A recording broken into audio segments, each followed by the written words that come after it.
"What's that?" my wife whispered, her voice trembling as she held the pink dress she had just taken out of the box.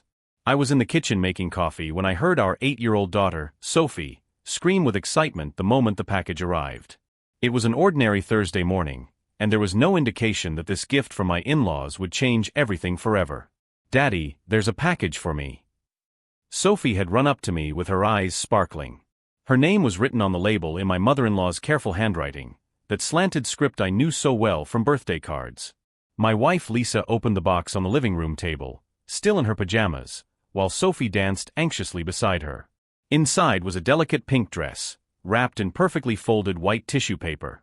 The kind of outfit you would wear to an elegant party or a piano recital. "How beautiful!" Sophie exclaimed, clapping her hands. But then Lisa froze completely. It wasn't a gradual stop, it wasn't hesitation. It was as if someone had pressed a pause button. She stared at the front of the dress with an expression I had never seen before. "Lisa? What's wrong?" I asked, approaching her. That's when I saw it. Embroidered in white cursive letters, right in the center of the chest, "Little Emma." My name is Kevin, and at 35 years old, I just witnessed my wife discover something that would make our world fall apart. Because Emma is not our daughter. Emma is Lisa's older sister, who disappeared 5 years ago after stealing $50,000 from our family. Lisa's hands began to shake violently as she held the dress. Sophie looked at us confused, not understanding why the gift had another name. "Mommy, who is Emma?" Sophie asked innocently. Lisa didn't answer. She simply got up, took the dress, and left the room without saying a word. I heard our bedroom door slam. Sophie looked at me with tears in her eyes.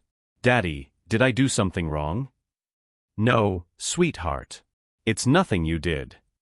But as I comforted our daughter, a terrible suspicion began to form in my mind. That dress wasn't a mistake. It was deliberate. And if my theory was right, it meant that my in-laws had been lying to us for much longer than we had imagined. Because I remembered Lisa telling me about a dress just like that. A dress that Emma wore on Lisa's 6th birthday, stealing all the attention from the party that should have been hers. If you're enjoying this story of family betrayal and want to find out how far the lies went, don't forget to subscribe to the channel. What my in-laws didn't know was that I had found some forgotten documents in the attic a few weeks earlier. Documents that proved Emma had never completely disappeared. And now, looking at that dress, I was sure they knew exactly where she was. I found Lisa sitting on the edge of our bed, holding the dress as if it were a bomb about to explode. Her tears fell silently onto the pink fabric. "You have to understand who Emma is," she whispered when I sat down next to her. "She's not just my sister. She's the person who destroyed our family." Emma had always been the golden child. 2 years older than Lisa, she had the kind of charisma that made adults lean in to hear her speak. She was a ballerina, got straight A's, and could convince anyone of anything. "Remember our first apartment?" Lisa continued. "When we were saving up for the wedding?" I remembered. It was tiny, but it was ours. We worked 2 shifts each to save money.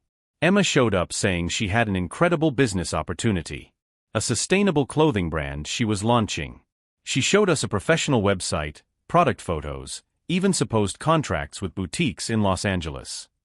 Lisa's voice grew harder. She said she needed investors, that in a year she would triple our money. She assured us it was safe, that she already had other financiers waiting. Emma had a perfect presentation. Colorful spreadsheets, clothing mock-ups, even fake testimonials from satisfied customers. Lisa and I were young, naive, and Emma was family. We gave her $15,000. All our wedding money, Lisa said, her voice breaking. But that wasn't all. Emma had asked Lisa to co-sign a few temporary loans to expand production. Small amounts at first, just $2,000 here, $3,000 there. Lisa signed everything, trusting her older sister blindly. Within 6 months, she had opened credit accounts in my name. Cards I didn't even know existed. By the time I found out, I owed $35,000. My in-laws, of course, were also victims. They mortgaged their house to give Emma $50,000. To make sure the brand takes off, she had said. For a whole year, Emma sent regular updates. Photos of meetings with investors, screenshots of orders in progress, even a video of her at a supposed fashion show in Miami. It was all a lie. The last message we got was a text saying she was moving abroad. That she needed space to grow artistically, Lisa said bitterly. We never heard from her again. But the debts remained. Lisa's credit was destroyed. I had to work 3 jobs for 2 years to pay everything off. Our wedding was postponed for 3 years. Our dreams of buying a house were shattered. And my in-laws? They lost their house. They had to move into a small apartment, living on a minimal pension. You don't understand, Lisa said, wiping her face. All these years, my parents said Emma was missing. That they didn't know where she was. That they were as devastated as we were. She looked at the dress again. But this dress, it's identical to the one Emma wore on my 6th birthday. Same fabric, same color, same stars embroidered on it. They didn't buy this at a regular store, Kevin. They had it custom made. The implication was clear. To have a dress made exactly like this, they would have had to have the original as a reference. And if they had the original dress, they're in contact with her, I said, anger rising in my chest. Lisa nodded. And if they're in touch with her, that means they've been lying to us all these years. While we were struggling to rebuild our lives, while I was crying thinking something terrible had happened to my sister, they knew exactly where she was. I stood up abruptly. Lisa, you need to see something.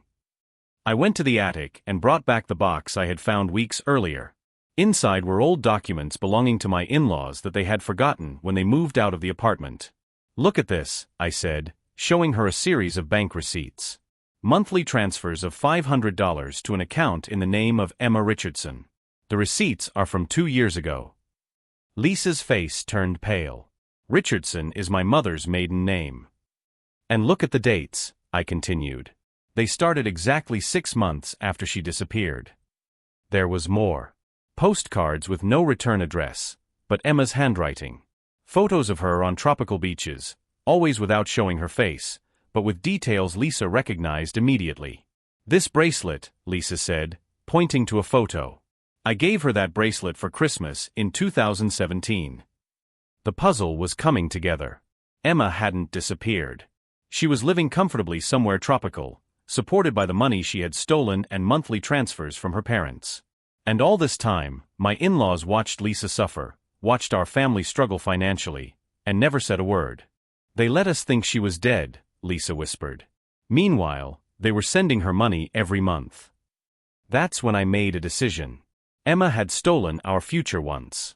My in-laws had lied to us for years. But now I had proof. And unlike last time, this time I was prepared.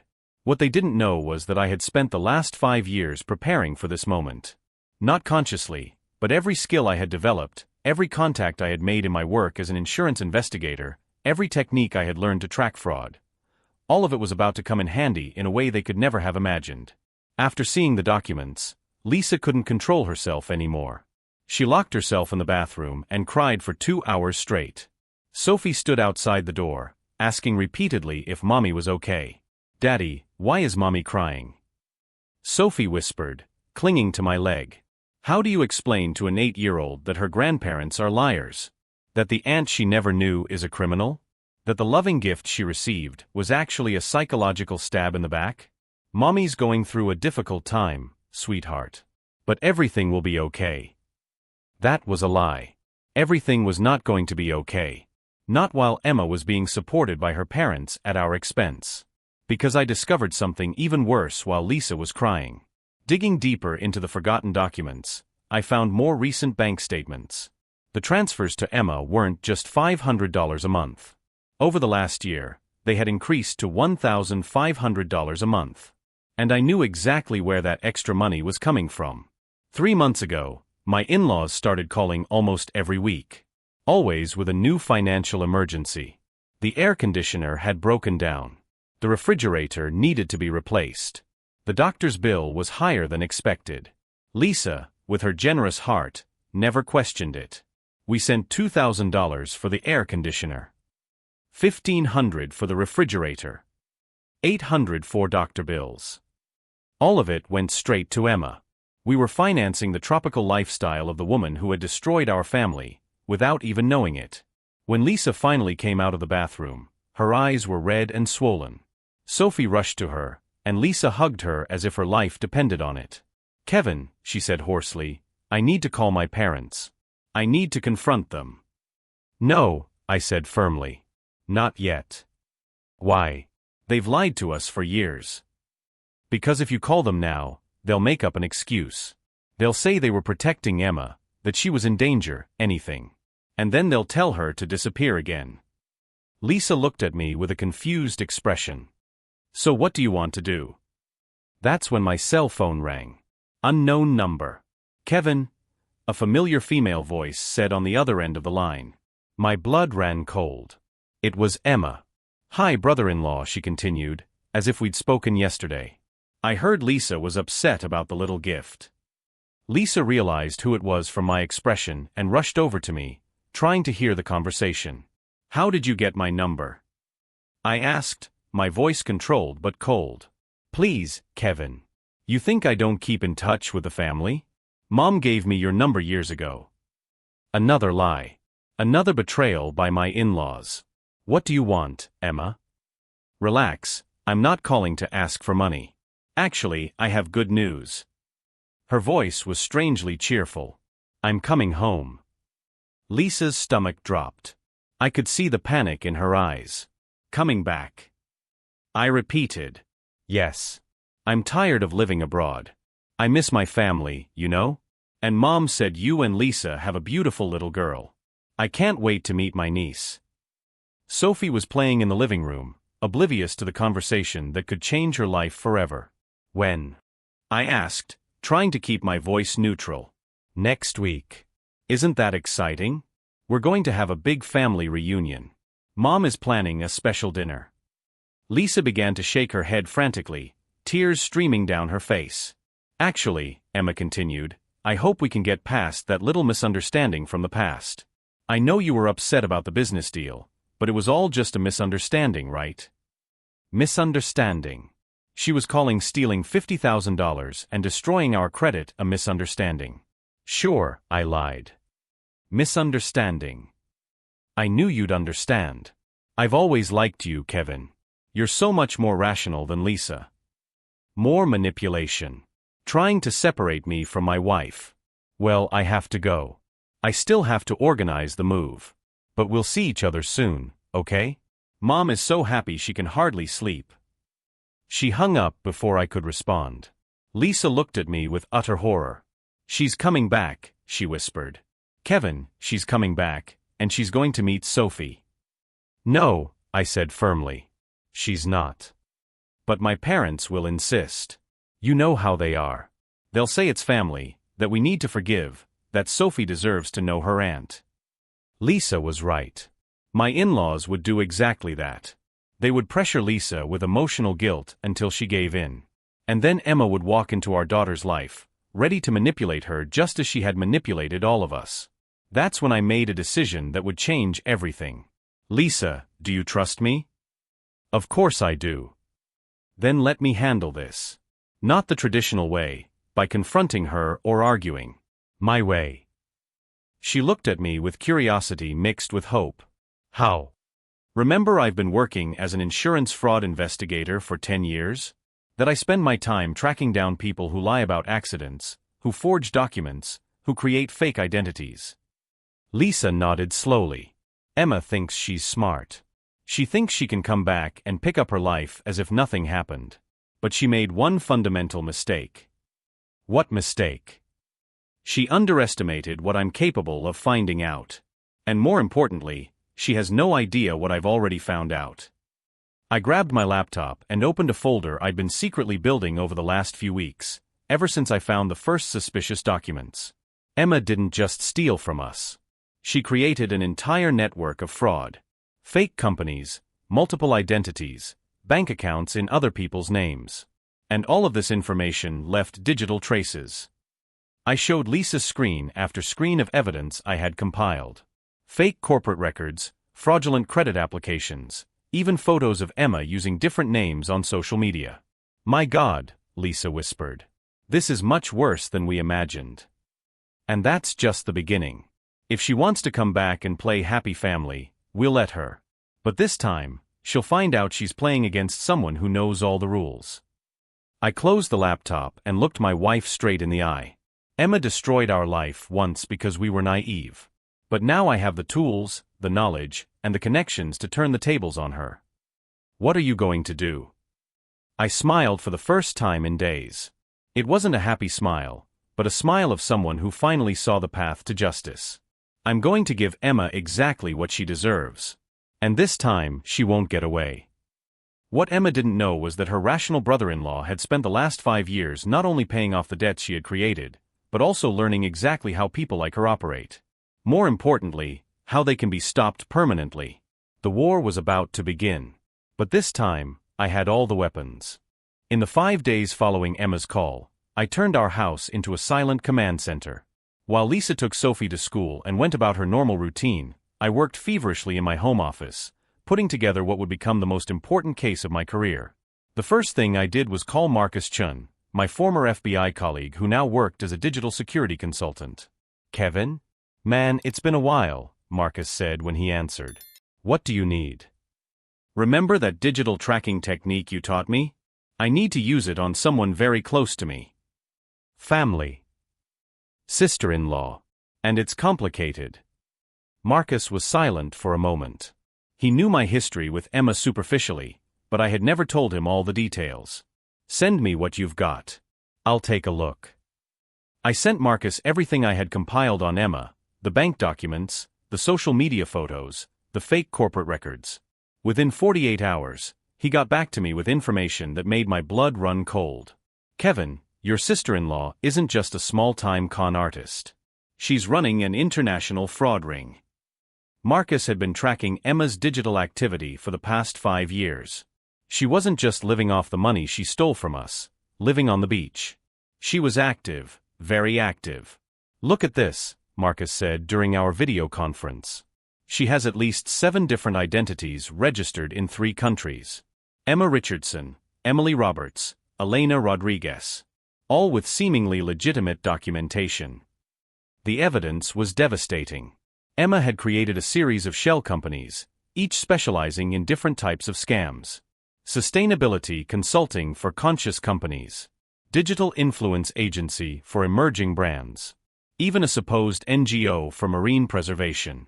The most lucrative one is this one, Marcus pointed to the screen. A company called Future Eco Solutions. She convinces investors to fund renewable energy projects in developing countries. The money goes straight to an account in the Cayman Islands. How much money? In the last 2 years? Approximately $1.5 million. My stomach dropped. Emma was no longer the irresponsible sister who had stolen $50,000 from us. She had become a sophisticated criminal operating on an international scale. And there's more, Marcus continued. She's being investigated by Interpol. There's an arrest warrant out for her real name in France. For what? Investment fraud. She convinced a group of French retirees to invest their life savings in a non-existent solar farm in Morocco. The pieces began to fall into place. Emma wasn't coming home because she missed her family. She was on the run.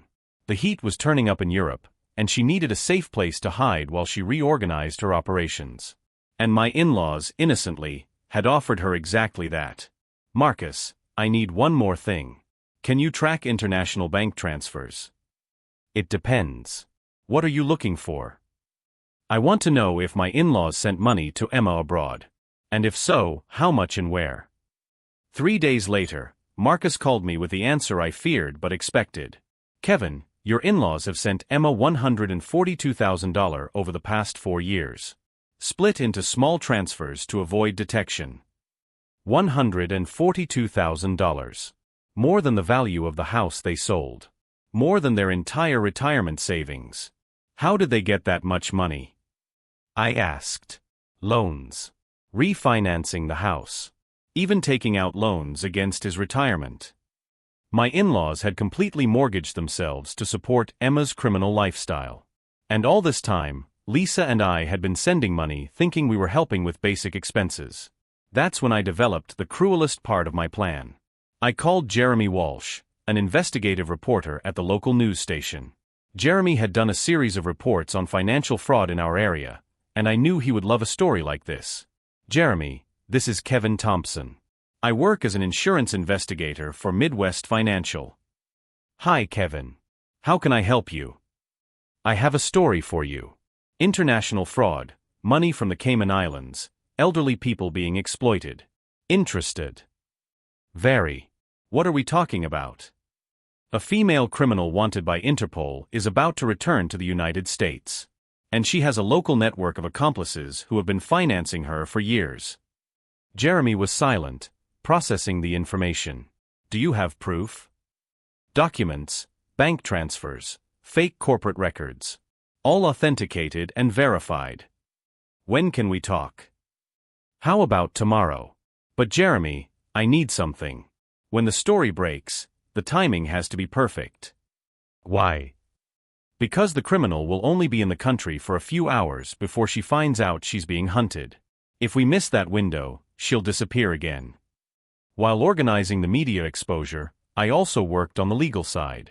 I contacted a lawyer specializing in financial crimes and prepared a formal representation for the FBI. Not just about Emma, but about the entire facilitation network. Because my in-laws weren't just victims. They were accomplices. By knowingly transferring money to someone they knew was on the run from justice, they had become part of the criminal scheme. And there were legal consequences for that. Lisa, I said on the eve of Emma's return, I need to tell you exactly what's going to happen tomorrow. We were in our bedroom, Sophie already asleep. Lisa had been visibly nervous since she learned of her sister's return. Emma will arrive tomorrow at 2 p.m. at the airport. Her parents will pick her up and take her directly to the welcome home dinner they've prepared. And then, at 3 p.m., the report on international fraud will air on the local channel. At 3:15, the FBI will receive my formal representation. At 4 p.m., there will be a federal arrest warrant in Emma's name. Lisa looked at me with a mixture of admiration and horror. You're going to arrest my sister? No, honey. Your sister arrested herself years ago. I'm just making sure she faces the consequences. What about my parents? That was the hardest part. They're going to be investigated as well. They can't claim ignorance when they have documented evidence that they knew about her criminal activities. Lisa began to cry silently. Kevin, they're my parents. I know. And they spent years lying to you, using your money to finance a criminal, and now they're trying to bring that criminal back into our daughter's life. I sat down next to her and held her hands. Lisa, you need to understand something. Emma didn't come back because she loves her family. She came back because she's running from the European police. And when the situation heats up here too, she'll disappear again. But this time, she'll take your parents with her. What do you mean? Her parents are up to their necks in debt. They mortgaged everything to give Emma money. When she disappears again, who do you think will have to take on their debts? Understanding slowly dawned on Lisa's face. Us. Exactly. Emma is playing her last card. She comes back, drains what little value there is left here, and disappears, leaving us all ruined. It was at that moment that I showed Lisa the final part of my plan. If you followed this story so far and want to see how a simple investigation can completely turn the tables, don't forget to subscribe to the channel. But what if she doesn't disappear? I asked rhetorically. What if, this time, she's forced to stay and face everything she's done? On the table in our bedroom, I spread out the final pieces of evidence I had compiled. Not just about Emma, but about the entire network of accomplices that had allowed her to operate freely for years. Tomorrow Lisa, her family is going to find out what happens when someone finally decides to fight back. What Emma didn't know was that her rational brother-in-law had spent the last 5 years unconsciously preparing for this moment. Every skill I had developed tracking professional fraudsters, every contact I had made in law enforcement, every technique I had learned to dismantle criminal operations, all of it was about to be directed at one person. And unlike every other time, this time Emma would have nowhere to run. Emma's return began exactly as planned. At 2 in the afternoon, Lisa and I were in the airport parking lot, watching from a distance as my in-laws waited anxiously in the arrivals terminal. Emma appeared wearing sunglasses and a stylish hat, carrying only a carry-on bag. She was tanned, well-dressed, exactly like someone who had spent years living in expensive resorts at the expense of other people's money. The reunion was exactly what we expected. Tears, hugs, my mother-in-law repeating my daughter is back like a mantra. Emma smiled with that characteristic confidence, as if the last 5 years had been nothing more than an extended vacation. Let's go home, I whispered to Lisa, holding her trembling hand. We arrived at my in-laws' house at 3 in the afternoon. From outside, we could hear laughter coming from the dining room. Emma was telling stories about her adventures abroad, probably omitting the details about international fraud and arrest warrants. At 3:15, my phone rang. It was Jeremy. Kevin, the report just aired. It's causing quite a stir. We've already received dozens of calls from people saying they recognize the woman in the photos. Perfect. And the FBI. They confirmed they received your representation. They said it's one of the best documented cases they've ever seen. I took a deep breath. It was time. We rang the doorbell. My father-in-law opened the door with a forced smile that disappeared when he saw us. Kevin, Lisa. We didn't know you were coming. Surprise, said Lisa, her voice cold as ice. We entered the dining room where Emma was sitting at the head of the table, as if she owned the house. She looked at us with that condescending smile I hated. Brother-in-law. And Lisa. Emma stood up, trying to hug us. I'm so glad you came to celebrate my return. Celebrate. Lisa laughed bitterly. We're here for another reason. That's when the house phone started ringing. Then another. And another. How strange, my mother-in-law muttered, ignoring the calls. We never get so many calls. Maybe you should answer, I suggested calmly. My father-in-law picked up the phone on the 4th ring. Hello? What? What report? No, it must be a mistake. What do you mean on television? He hung up, confused. Someone said they saw us on television. It must be a prank call. Emma frowned.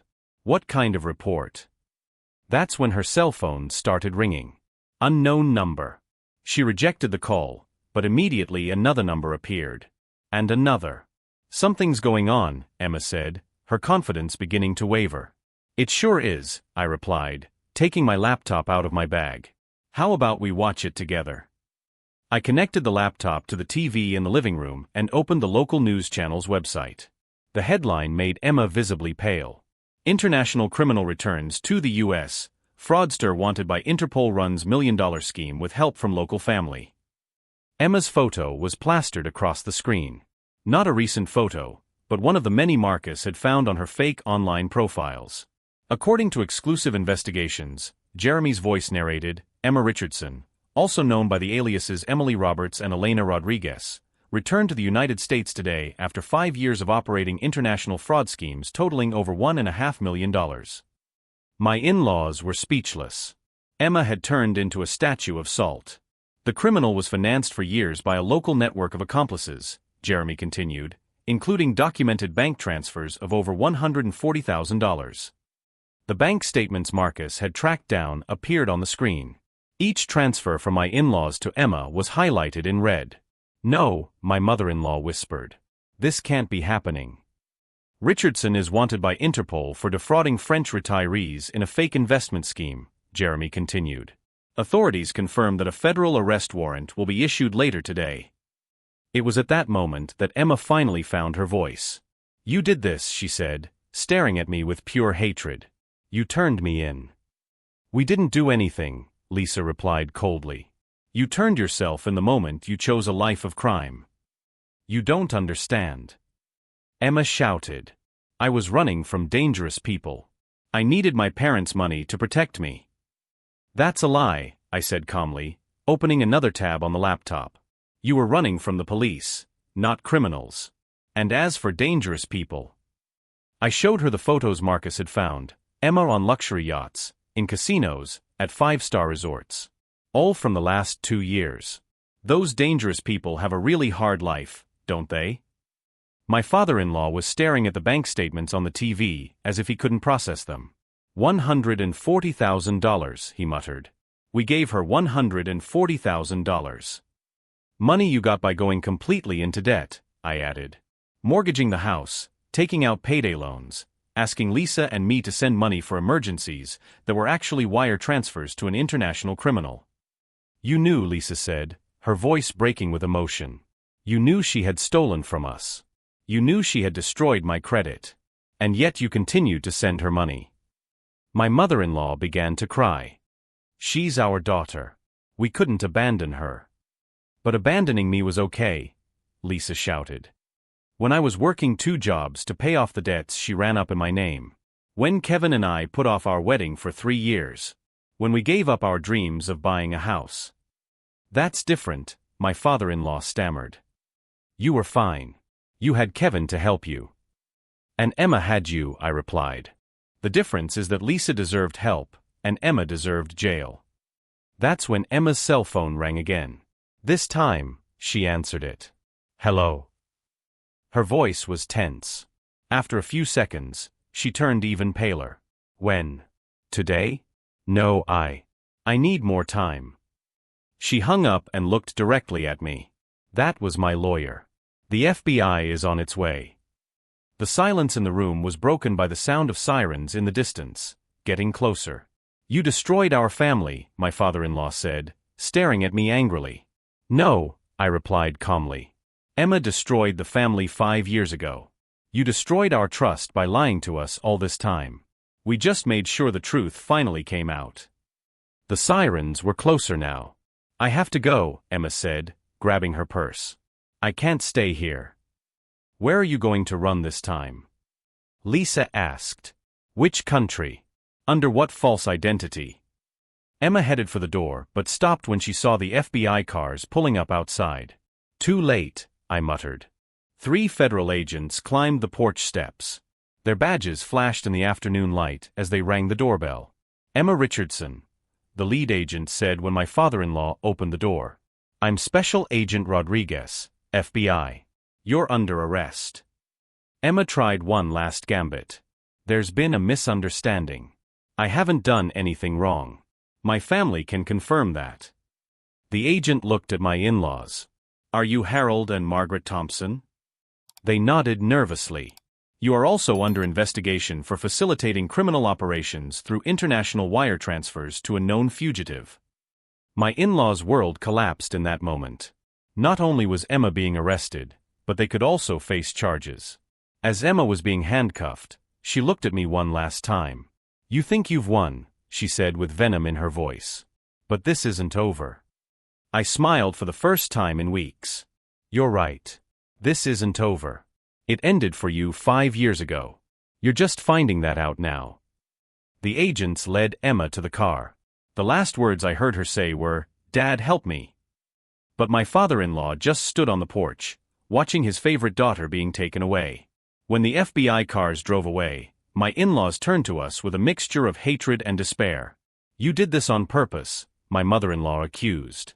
You planned this. Yes, I replied without hesitation. Because you would never tell the truth voluntarily. Now Emma is going to prison and we're going to be investigated. Are you happy? Lisa looked at her parents with a deep sadness I had never seen before. I'm not happy, she said softly. I'm finally free. What none of us expected was that Emma had saved a final card to play. One we wouldn't discover until the next day, when lawyers arrived with documents proving that the web of lies ran even deeper than we had imagined. Emma's final card was revealed the next day when her lawyer showed up at our door with documents proving an even more devastating truth. Emma had forged Lisa's signature on multiple loan agreements over the past 2 years. Using information my in-laws had provided about our financial life, she had taken out loans in my wife's name without our knowledge. $38,000 in debt that you didn't even know existed, the lawyer explained. Your sister-in-law is more sophisticated than we realized. But this time, I was prepared. Marcus had tracked down all of these fraudulent transactions weeks earlier. We already had certified copies of all the forged documents, handwriting analysis proving the forgery, and witnesses who confirmed where Lisa was on the days the signatures were allegedly made. Actually, I replied calmly, we already knew that. And we have everything documented to prosecute both Emma and anyone who facilitated access to the personal information necessary for these crimes. The lawyer paled as he realized the implication. My in-laws weren't just passive accomplices. They had actively provided confidential information about our financial life to enable Emma to continue harming us. 3 weeks later, Emma was sentenced to 8 years in federal prison for international fraud, identity theft, and money laundering. My in-laws received 2 years of probation and were ordered to pay full restitution for all of the funds she had transferred illegally. But true justice came from an unexpected source. Emma's French victims, those retirees who lost their life savings, filed a civil lawsuit in the United States. With the evidence we provided, they were able to freeze all of the assets Emma had acquired with the stolen money. The beach house in the Bahamas apartment in Miami, the jewelry, the imported cars, everything was auctioned off to compensate the victims. Emma left prison 8 years later penniless and with a criminal record that would prevent her from getting a job at any reputable company. My in-laws sold what remained of their possessions to pay the restitution ordered by the court. They moved into a small subsidized apartment and survive on government benefits. Lisa no longer speaks to them. Not out of anger, but out of self-preservation. They made a choice, she told me months after the trial. For years, they chose to protect the daughter who was stealing from them over the daughter who was helping them. Now they live with the consequences of that choice. Sophie, our daughter, grew up without ever really knowing that toxic part of the family. When she asks about her grandparents, we simply explain that some people make choices that drive them away from the people they love. The most striking transformation was Lisa's. For years, she carried the weight of guilt for not being good enough for her parents. After everything that happened, she finally understood that the problem was never her. You know what's most amazing? Lisa told me a few months ago. I sleep through the night now. For the first time in years, I don't wake up worried about whether we have to send money to my parents or if Emma will show up asking for help. We bought our first house 2 years after the trial.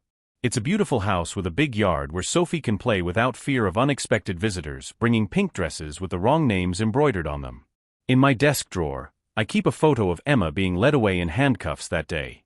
Not out of revenge, but as a reminder. A reminder that people like her count on our passivity, our tendency to keep the peace even when we're being hurt.